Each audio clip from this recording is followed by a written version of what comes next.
आज हिमाचल प्रदेश के प्राचीन इतिहास में चलते हैं।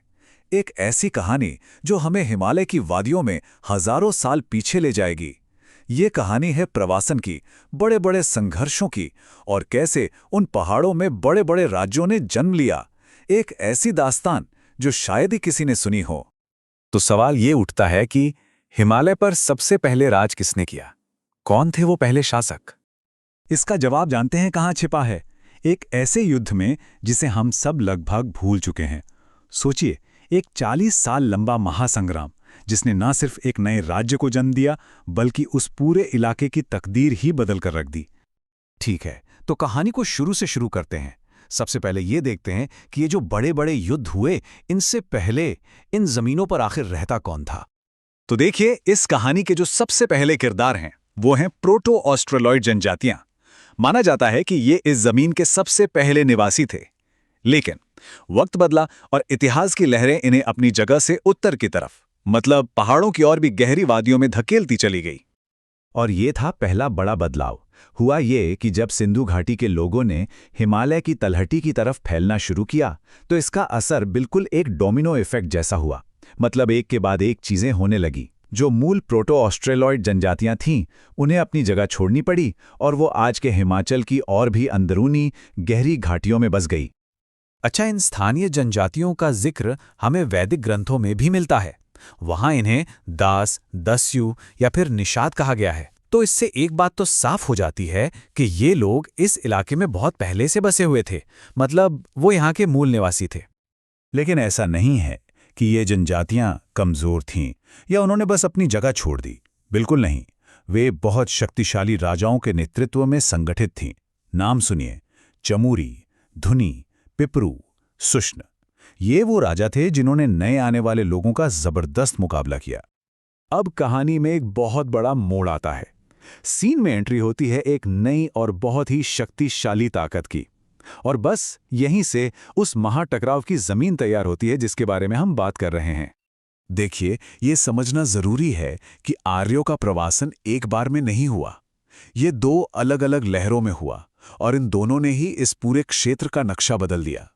पहली शाखा थी खशों की। ये लोग पामीर और कश्मीर के रास्ते से आए और सेंट्रल हिमालय में बस गए। और दूसरी शाखा थी इंडो आर्यंस की, जो ईरान और हिंदुकुश के रास्ते सिंधु घाटी तक पहुंची। तो अब सोचिए, हिमालय की तलहटी में इतने शक्तिशाली समूह एक साथ आ गए हैं। जाहिर सी बात है, एक बड़ा टकराव तो होना ही था। ये तो बस समय की बात थी। तो इस महासंघर्ष के एक तरफ थे किरात राजा शंभर, कोई मामूली शासक नहीं, एक ऐसे जबरदस्त योद्धा जिनके कब्जे में 99 यानी 99 किले थे। और दूसरी तरफ उन्हें चुनौती देने वाले थे आर्य राजा दिवोदास। और वो अकेले नहीं थे, उनके साथ थे उस समय के महान और प्रभावशाली ऋषि भारद्वाज, जो उनके मार्गदर्शक थे। और बस यहीं से हमारी कहानी अपने सबसे बड़े, सबसे महाकाव्य वाले हिस्से में पहुंचती है, वो 40 साल का युद्ध। एक ऐसा युद्ध जो हिमालय पर कब्जे के लिए लड़ा गया और एक पूरी पीढ़ी तक चलता रहा। 40 साल! सोचकर देखिए, ये कोई छोटी मोटी लड़ाई नहीं थी। राजा दिवोदास और राजा शंभर के बीच ये जंग पूरे 40 साल तक चली। मतलब एक पूरी की पूरी पीढ़ी इसी जंग को देखते देखते बड़ी हो गई। और दूसरी तरफ किरात साम्राज्य की ताकत का अंदाजा लगाइए। राजा शंभर एक दो नहीं बल्कि 99 किलो के एक जबरदस्त नेटवर्क को कंट्रोल करते थे। उनकी ताकत का ये पैमाना था। और ये कहानी सिर्फ कोई सुनी सुनाई बात नहीं है। इसका जिक्र दुनिया के सबसे पुराने ग्रंथों में से एक ऋग्वेद में मिलता है। ऋग्वेद साफ साफ कहता है कि दिवोदास और शंभर के बीच युद्ध 40 साल चला और इसका अंत उन 99 किलो के विनाश के साथ हुआ। इससे आप अंदाजा लगा सकते हैं कि यह संघर्ष उस समय के लिए कितना ज्यादा महत्वपूर्ण रहा होगा। तो 40 साल के इस लंबे इंतजार और संघर्ष के बाद आखिरकार वो दिन आया। उदुबराज नाम की जगह पर आखिरी और निर्णायक लड़ाई हुई। इसी लड़ाई में राजा शंभर और उनके साथी वेरची मारे गए और इसी के साथ इस महायुद्ध का अंत हुआ, आर्यों की जीत के साथ।